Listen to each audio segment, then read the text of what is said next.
नमस्कार, मैं तनु भारद्वाज, भाषा विशेषज्ञ, राज्य शैक्षिक अनुसंधान एवं प्रशिक्षण परिषद से आज की इस कक्षा में आप सभी का स्वागत और अभिनंदन करती हूँ। आज का हमारी चर्चा का विषय है भाषा के सरोकार। चर्चा पर आगे बढ़ने से पूर्व मैं आप ही से ये प्रश्न पूछना चाहूंगी कि भाषा क्या है। मैडम आप बताएं कि भाषा क्या है?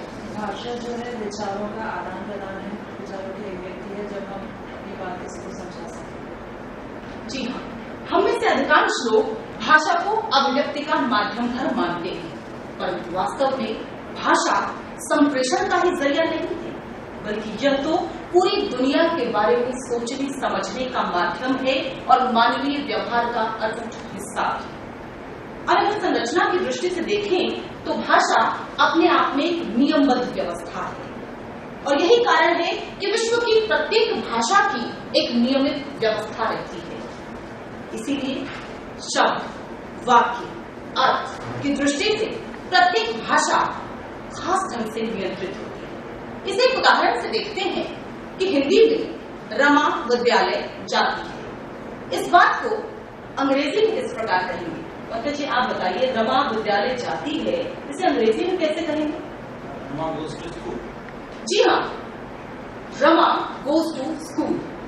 अब भाषा की संरचना देखिए, हिंदी में जब हम कहते हैं रमा विद्यालय जाती है तो कर्ता, फिर कर्म और तत्पश्चात क्रिया की स्थिति रहती है। लेकिन यही बात जब अंग्रेजी में कही जाती है तो क्रिया गोज के रूप में मध्यम स्थान पाती है। यही प्रत्येक भाषा की विशिष्ट संरचना है। परंतु फिर भी हमारे शिक्षकों का कार्य भाषा को एक नियमित और नियमबद्ध संरचना के रूप में पहुंचाना नहीं है, क्योंकि भाषा सोचने समझने का जरिया है। भाषा तर्क और विश्लेषण करने की क्रिया है। भाषा प्यार है, भाषा दुलार है, भाषा अनुपम संस्कार है और भाषा समूचे जीवन को समझने का और जीने का आधार है।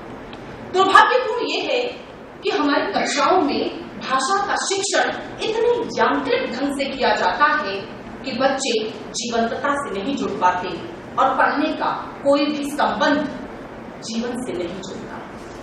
यही कारण है कि बच्चों को भाषा की रहस्यमयी, रोचक और रोमांचकारी दुनिया में मौज मस्ती से घूमते हुए, ध्वनियों को गढ़ते हुए, शब्दों को पढ़ते हुए और यूं ही आगे बढ़ते हुए झिलमिल और अधिगम संवर्धन संदर्शिकाओं में भाषा सीखने सिखाने की प्रक्रिया में अंजाम पाया। अब प्रश्न उत्पन्न होता है कि बच्चे भाषा सीखते कैसे हैं? परंपरागत प्रक्रिया में ये माना जाता था कि बच्चे वर्ण, शब्द और वाक्य के क्रम में भाषा सीखते हैं, परंतु आधुनिक शोध ये स्पष्ट करते हैं, चॉम्स्की ने कहा कि ये तथ्य बिल्कुल बेबुनियाद है कि बच्चे केवल अनुकरण द्वारा भाषा सीखते हैं या वर्ण, शब्द, वाक्य के क्रम में भाषा सीखते हैं, क्योंकि भाषिक क्षमता जन्मजात होती है। मेरे पड़ोस में रहने वाली 2.5 वर्ष की बच्ची रूही से मैंने पूछा कि आज घर में क्या बना है, तो उसने कहा खीर, और मैंने पूछा मेरे लिए लाओ, खाओ। अब ये दो बातें, खीर और खत्म, अपने आप में पूरे वाक्य हैं, तो वर्ण, शब्द और वाक्य के क्रम में भाषा नहीं सीखी जाती। और यही बात झिलमिल और अधिगम संवर्धन संदर्शिकाओं में भी समझाई गई है कि विद्यालय आने से पूर्व बच्चा भाषा के माध्यम से पूरी दुनिया को समझ रहा होता है। वास्तव में भाषा बच्चे के दिमाग में रहती है, भाषा बच्चे के परिवेश में बहती है और हमारे शिक्षकों को ये बात समझनी होगी कि बच्चे विद्यालय आते समय लगभग 5000 शब्द अपने साथ लेकर आते हैं। तो शिक्षकों को इस गलतफहमी या खुशफहमी से दूर रहना होगा कि वे भाषा को वर्णों से शब्दों की ओर ले जाते हुए और वाक्यों तक ले जाते हुए सिखाने का प्रयास कर रहे हैं। उन्हें तो भाषा में नया संवर्धन करना है। उन्हें बच्चों को ऐसा भाषिक संस्कार देना है जो उनके घर और विद्यालय की भाषा की दूरी को पाट सके। इसीलिए झिलमिल और अधिगम संवर्धन संदर्शिकाएं बहुभाषिकता पर बल देती हैं। अब ये बहुभाषिकता क्या है? आपने देखा होगा प्राथमिक स्तर की कक्षाओं में सभी बच्चे बच्चे एक ही जैसी भाषा का प्रयोग नहीं करते। उनके पास अपने अपने आंचलिक शब्द हैं, उनके पास अपनी अपनी बोलियों की व्यवस्था है और वे उसी में अपनी बात कहते हुए विद्यालय तक आए। शिक्षकों को बच्चे की इसी भाषा को सम्मान देना होगा और बच्चे को ये विश्वास दिलाना होगा कि जब कक्षा में खड़ा होकर वो अपनी बात कहता है तो उसे सुना जाता है, वरन उसका सम्मान भी किया जाता है, क्योंकि बच्चे की भाषा उसे आत्मविश्वास दिलाती है। और जिस दिन बच्चे ने ये जान लिया कि जो भाषा विद्यालय में पढ़ाई जाती है वो न तो उसका घर में प्रयोग करता है न परिवेश में उसके काम आ रही है, उस दिन बच्चा कक्षाओं में बोलना बंद कर देता है। हमें बच्चे में यह आत्मविश्वास भरना है कि हाँ, ये वही भाषा है जिसके माध्यम से हम आगे भाषा के विस्तृत संसार के दर्शन करेंगे, भाषा के परिष्कृत रूप को समझेंगे और भाषा के क्षेत्र में नित नए आयाम छुएंगे। झिलमिल में एक और महत्वपूर्ण बात यह है कि यूं तो भाषा सामुदायिकता का आधार है, भाषा संस्कृति का संरक्षण भी करती है, लेकिन बालक किन प्रकारों के लिए भाषा का प्रयोग करते हैं, बच्चे को भाषा सिखाने में वो ज्यादा महत्वपूर्ण है। आपने 5 से 7 वर्ष के बच्चों को अकेले में कुछ बुदबुदाते सुना होगा। ये बुदबुदाहट या बातचीत दरअसल निरर्थक नहीं होती। अधिकांश लोग इसे निरर्थकता का दर्जा दे देते हैं, जबकि वास्तविकता यह है कि यही बच्चे को भाषा के समृद्ध आयाम तक ले जाती है। 6 वर्ष की बच्ची मीरा जब अपनी गुड़िया के साथ खेलती है तो एकांत में क्या कहती है, अरे दीदी तू अभी तक यहीं बैठी है, मीरा को तो अपने स्कूल का काम भी करना है। और हाँ, माँ डांटे इससे पहले मीरा अपना पूरा काम खत्म कर लेगी। अरे याद आया, दादी की दवाई लेने दवा खाते भी तो जाना है। ओहो, माँ ने कितनी बार समझाया, दवा खाते नहीं दवा खाने, दवा खाने। चल गुड्डी अब चुप हो जा, मीरा तो अपना काम करेगी। आपने देखा, बच्चा अपने इस भाषिक संसार में स्वयं भी परिवर्तन करता है, संशोधन करता है और भाषा सीखता सिखाता है। झिलमिल और अधिगम संवर्धन संदर्शिकाएं दोनों में बच्चे की इसी भाषा को आधार बनाकर सीखने सिखाने का प्रयास किया गया है। इसी तरह झिलमिल 4 में दिया गया पाठ गुब्बारे पर चीता में छोटा बच्चा बलदेव कक्षा में जाते ही उछल कूद कर कहता है कि हाँ, मैं तो जरूर जाऊंगा, चाहे कोई साथ चले या न चले, मैं तो जरूर जाऊंगा। बच्चा जाने अनजाने में भी निपात का प्रयोग कर रहा है, क्योंकि वाक्य में उसकी प्रबल इच्छा प्रकट हो रही है। और झिलमिल इसी प्रकार की भाषा प्रयोगों के माध्यम से बालक की इसी भाषा को आधार बनाकर भाषा शिक्षण संवर्धन का कार्य कर रही है। इसी प्रकार से खोजबीन और तर्क के लिए आपने देखा होगा कि बच्चे अपनी भाषा का बखूबी प्रयोग करते हैं। खोजबीन और तर्क के ऐसे ही अनेकानेक अवसर झिलमिल और अधिगम संवर्धन संदर्शिकाएं देती हैं। मैं मैडम आपसे पूछना चाहूंगी कि आपको कौन सी बात झिलमिल में ऐसी लगी जहां बालक अपनी मौलिकता का परिचय दे रहा है और खोजबीन और तर्क के माध्यम से अपनी बात रख रहा है।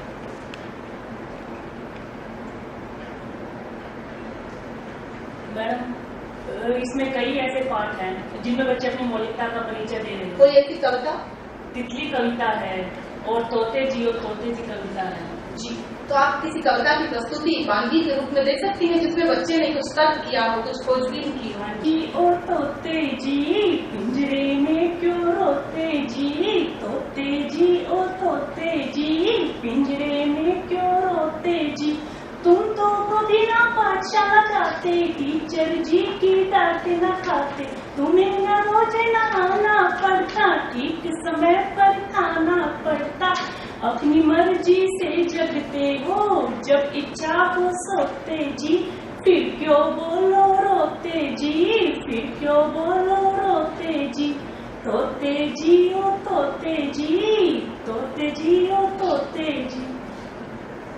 आपने देखा इस कविता में बच्चे का तर्क देखिए, उसको तोता जो पिंजरे में बंद है उससे खराब अवस्था अपनी लगती है जब वो विद्यालय में चला जाता है। वो कहता है कि तोते को न तो विद्यालय जाना पड़ता है, न उस कक्षा की 4 दीवारी में बैठना पड़ता है, न शिक्षक की डांट खानी पड़ती है।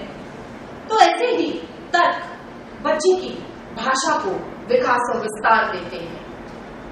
इसी तरीके से सूरदास ने वर्षों पहले अपने पद में कहा था कि कृष्ण जो है वो मां यशोदा से तर्क करते हैं, अपनी चोटी न बढ़ने का कारण पूछते हुए, मैया कबही बढ़ेगी चोटी, मैया कबही बढ़ेगी चोटी, कितनी बार मोहि दूध पियत गई, यह अजहू है छोटी, तू जो कहती बल्कि बेनी, जो वह है लांबी मोटी, काढ़त गुहत नहावत ओचत, नागिन सी भुई लोटी, काचो दूध पियावत पचपची, देत न माखन रोटी। बालक का तर्क देखिए, क्योंकि बालक हर समस्या के समाधान खोजने की कोशिश करता है। ये कोशिश काम के प्रति उसकी जिज्ञासा और रुचि को बनाए रखती है और बस यही भाषा सीखने सिखाने का आधार बनती है। क्योंकि कोई भी भाषा जब बच्चा सीखता है तो उसके प्रति रुचि और जिज्ञासा का होना बेहद जरूरी है। शिक्षकों को चाहिए कि कक्षा में भाषा शिक्षण के दौरान ये ध्यान रखें कि बच्चों की रुचि कक्षा में बनी रहे, उनकी जिज्ञासा भाषा के प्रति बनी रहे और भाषा को यांत्रिक तरीके से न पढ़ाया जाए। इसीलिए झिलमिल संदर्भ में व्याकरण की पक्षधर है कि व्याकरण को परिभाषाओं से दूर रखा जाए।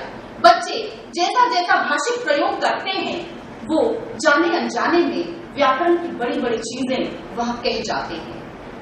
मैं एक वाक्य 3-4 साल के बच्चे का बानगी के रूप में देना चाहूंगी कि एक छोटा 3 साल का बच्चा अपनी मां से शिकायत करता है कि रमा ने कागज तोड़ दिया। आपको इस वाक्य में क्या दिखाई देता है? पंकज जी आप बताइए, रमा ने कागज तोड़ दिया।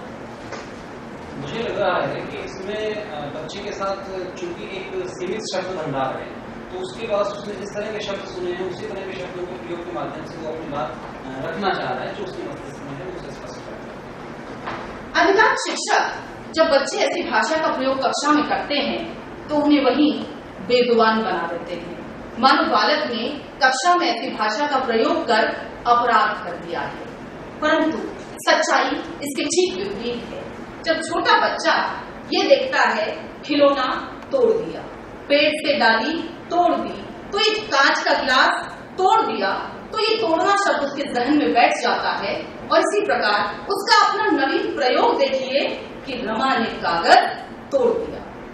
अर्थात निष्कर्ष ये निकलता है कि बच्चा एक चीज के 2 भागों में विभाजित होने की क्रिया से परिचित हो रहा है और अब शिक्षक के कांधों पर यह जिम्मेदारी है कि वो उसे उस शब्द का जो तोड़ना की जगह इस वाक्य में प्रयोग होना चाहिए प्रयोग करना सिखाए।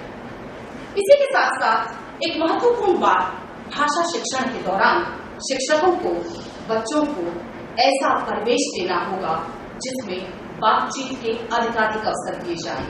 झिलमिल और अधिगम संवर्धन संदर्शिकाएं दोनों इसका जोरदार समर्थन करती हैं और उसमें मेरा परिचय, बाल गीत, कहें कहानी, आपकी बात जैसे शीर्षकों के अंतर्गत अनेकानेक ऐसे अवसर प्रदान किए गए हैं जिसमें शिक्षक नहीं वरन बालक अपने मन की बात कहेगा।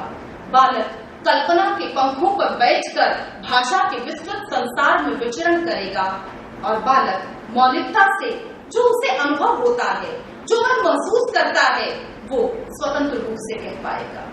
मुझे लगता है हमारे शिक्षकों को इस प्रक्रिया में बच्चे को साधुवाद देना होगा, बच्चे की प्रशंसा करनी होगी कि जिस भी ढंग से, जिस भी भाषा में, जैसे भी शब्दों का प्रयोग करते हुए वो कक्षा में अपनी बात रखता है, उसको वैसी बात रखने के भरपूर अवसर दिए जाएं। क्योंकि सुनना बोलना तभी सार्थकता पाता है जब शिक्षक धैर्यपूर्वक बच्चे की बात को सुने और बच्चे के प्रश्नों का संतोषजनक उत्तर दे। और यही बात पढ़ना और लिखना पर भी आती है। पढ़ना एक ऐसी सार्थक प्रक्रिया है जिसको मुझे लगता है, क्योंकि सुनने बोलने की प्रक्रिया तो बालक घर से करता आ रहा होता है, पर पढ़ना और लिखना के प्रति कक्षाओं में शिक्षक को अधिकाधिक कार्य करना है।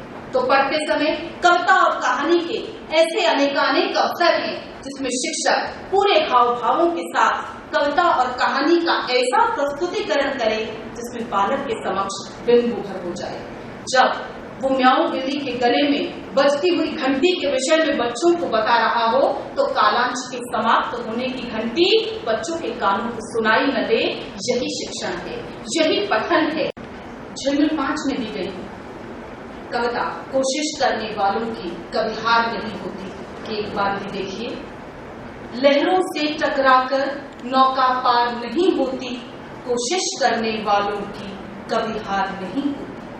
नन्ही चींटी जब दाना लेकर चलती है, चढ़ती दीवारों पर 100 बार फिसलती है, मन का विश्वास रगों में साहस भरता है, चढ़कर गिरना गिरकर चढ़ना न अखरता है, आखिर उसकी मेहनत बेकार नहीं होती, कोशिश करने वालों की कभी हार नहीं होती।